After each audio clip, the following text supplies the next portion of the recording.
السلام علیکم، welcome to my new channel Blossoming Greens. امید کرتی ہوں کہ آپ سب ٹھیک ہوں گے۔ میں آج آپ کے لیے ایک زبردست ویڈیو لائی ہوں۔ جیسا کہ آپ سب کو پتہ ہے کہ مردان بورڈ نے ایک نیا سبجیکٹ انکلوڈ کیا ہے جس کا نام ہے مطالعہ قرآن حکیم برائے طالبات جماعت نہم حصہ چہارم۔ تو انشاءاللہ آج سے میں آپ کو یہ پڑھاؤں گی۔ آپ لوگوں جہاں پر جو بھی کویسچن ہو، جو بھی ٹاپک سمجھ نہ آئے، آپ مجھے ان باکس میں میسیج کر سکتے ہیں اور مجھ سے پوچھ سکتے ہیں۔ میں آپ کو دوبارہ سے اس کی الگ سی ویڈیو بنا کے ضرور سمجھاؤں گی۔ تو آج کا سبق شروع کرتے ہیں۔ سب سے پہلے آپ جا کے سبسکرائب کریں channel and then bell icon کو دبانا نہ بھولیے گا تاکہ جو بھی ویڈیو آئے آپ تک فوراً پہنچتی جائے۔ سبق نمبر 1 ہمارے پاس ہے حضرت زکریا علیہ السلام۔ یہ قصہ ہے حضرت زکریا علیہ السلام کا۔ اب جیسا کہ ہمیں پتہ ہے کہ اللہ تعالیٰ نے تقریباً 1,24,000 نبی بھیجے، لیکن ان میں سے کچھ کا قرآن میں ذکر آیا ہے۔ آپ سے MCQs آ سکتا ہے، قرآن مجید میں کتنے انبیاء کا ناموں کا ذکر کیا گیا ہے؟ تو قرآن مجید میں 26 انبیاء یعنی 26 انبیاء کا نام کا ذکر کیا گیا ہے، اور زمانے کی ترتیب کے بعد کے لحاظ سے حضرت عزیز کے بعد حضرت زکریا کا ذکر آیا۔ اگر ہم ادھر دیکھیں تو ہمارے پاس حضرت عزیز کے بعد حضرت زکریا علیہ السلام کا ذکر ہے، اور اس کے بعد میں حضرت یحییٰ، عیسیٰ اور حضرت محمد۔ حضرت زکریا علیہ السلام نہایت عبادت گزار اور صبر کرنے والے تھے اور بیت المقدس کے ایک بڑے امام تھے۔ ہمارا پہلا قبلہ اول کون سا ہے؟ بیت المقدس ہے۔ بعد میں خانہ کعبہ ہوا تھا۔ تو کیا تھا کہ بیت المقدس کے آپ سب سے بڑے امام تھے، اور ٹوٹل بیت المقدس کے تقریباً 5 بڑے امام تھے۔ ہمارے پاس فرسٹ ٹاپک آتا ہے کہ یہ تو ابھی تعارف تھا کہ حضرت زکریا کون تھے۔ اب ہمارے پاس فرسٹ ہیڈنگ آتی ہے حضرت مریم علیہ السلام کی کفالت کی سعادت۔ بیت المقدس کے امام حضرت عمر، ان کی بیوی حضرت حسنہ۔ بیت المقدس کے امام حضرت عمران کی بیوی حضرت حنا نے منت مانگی، یعنی ان کی یہ خواہش تھی، انہوں نے اللہ سے یہ دعا مانگی کہ اللہ انہیں ایک اولاد عطا فرمائے جسے وہ بیت المقدس کی خدمت کے لیے وقف کر دیں۔ اللہ نے ان کی دعا قبول فرمائی اور انہیں حضرت مریم جیسی عظیم بیٹی عطا فرمائی۔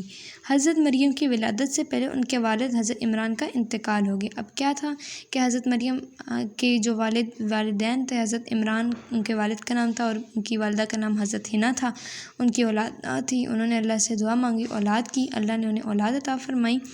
انہوں نے یہ منت مانگی تھی کہ آپ سے کوشچن آ سکتا ہے کہ حضرت مریم کی والدہ نے کیا منت مانگی؟ تو آپ یہاں جواب میں لکھیں گے کہ انہوں نے یہ منت مانگی کہ انہیں اللہ ایک بیٹی عطا فرمائے جسے وہ بیت المقدس کی خدمت کے لیے وقف کر دیں، ٹھیک ہے۔ اس کے بعد جب ان کی بیٹی لیکن جب حضرت مریم پیدا ہوئی تو ان کے پیدا ہونے سے ہی پہلے ان کے والد محترم حضرت عمران انتقال فرما چکے تھے۔ اب حضرت حنا نے تو منت مانگی ہوئی تھی، انہوں نے اپنی بیٹی کو بیت المقدس کی خدمت کے لیے وقف کر دیا۔ اب بیت المقدس میں موجود جتنے بھی علماء باقی تھے تو کیا ہوا کہ علماء یعنی جو حضرت زکریا تھے انہیں بنی اسرائیل کی طرف بھیجا گیا تھا۔ اب کیا تھا کہ یہ بنی اسرائیل میں تھے تو وہاں پر ہر ایک شخص کی یہی خواہش ہوتی تھی کہ حضرت مریم کی پرورش وہ کریں، وہ سعادت کریں، وہی کفالت کریں۔ اس معاملے کو نپٹانے کے لیے قرآن دازی ہوئی، یعنی سب نے پرچیوں پر نام لکھا، وہ قرآن دازی کی۔ اب قرآن دازی میں حضرت زکریا علیہ السلام کا قرہ نکل آیا، یعنی ان کا نام نکل آیا۔ اب حضرت زکریا نے ان کی پرورش کی اور وہ حضرت مریم کے خالو بھی لگتے تھے، یعنی ایک طرح سے ان خالو بھی تھے اور دوسری طرح سے اب ان کی کفالت بھی انہیں مل گئی تھی۔ اس طرح حضرت مریم کی کفالت کی سعادت یعنی ان کی پرورش کا ذمہ کس کے پاس آیا؟ حضرت زکریا کے پاس آیا۔ سیکنڈ میں ہمارے پاس آتا ہے کہ حضرت زکریا کے دل میں اولاد کی خواہش کا پیدا ہونا، یعنی حضرت زکریا نے اپنی تقریباً ساری عمر، بڑھاپے تک کی عمر اپنی بیوی کے ساتھ اکیلی گزاری، ان کی کوئی اولاد نہ تھی۔ حضرت زکریا کی زیر پرستی بیت المقدس کے بہترین ماحول میں حضرت مریم نے پرورش پانے لگی، یعنی ان کی اپنی اولاد تو نہیں تھی، یعنی سگی اولاد تو نہیں تھی حضرت مریم، لیکن وہ ان کی پرورش کرتے تھے۔ ایک دفعہ کیا ہوا کہ حضرت زکریا علیہ السلام حضرت مریم کے حجرے میں آئے اور وہاں پر بے موسم پھل پائے۔ بے موسم پھل سے مراد یہ تھا جن کے اگر فار ایگزامپل آپ لے لیں کہ اگر مالٹوں کا سیزن چل رہا ہے اور وہاں پر آم پڑے ہوں تو اس کی مثال یہی ہے کہ یہاں پر بے موسم پھل پڑے ہوئے تھے۔ آپ نے کیا کیا آپ نے حضرت مریم سے پوچھا کہ یہ پھل کہاں سے آئے؟ حضرت مریم نے جواب دیا کہ یہ اللہ کے پاس سے ہیں، اور اللہ جسے چاہتا ہے ویسا کچھ دیتا ہے۔ تو یہ بات سن کر حضرت زکریا کے دل میں دوبارہ سے اولاد کے لیے تڑپ اٹھی۔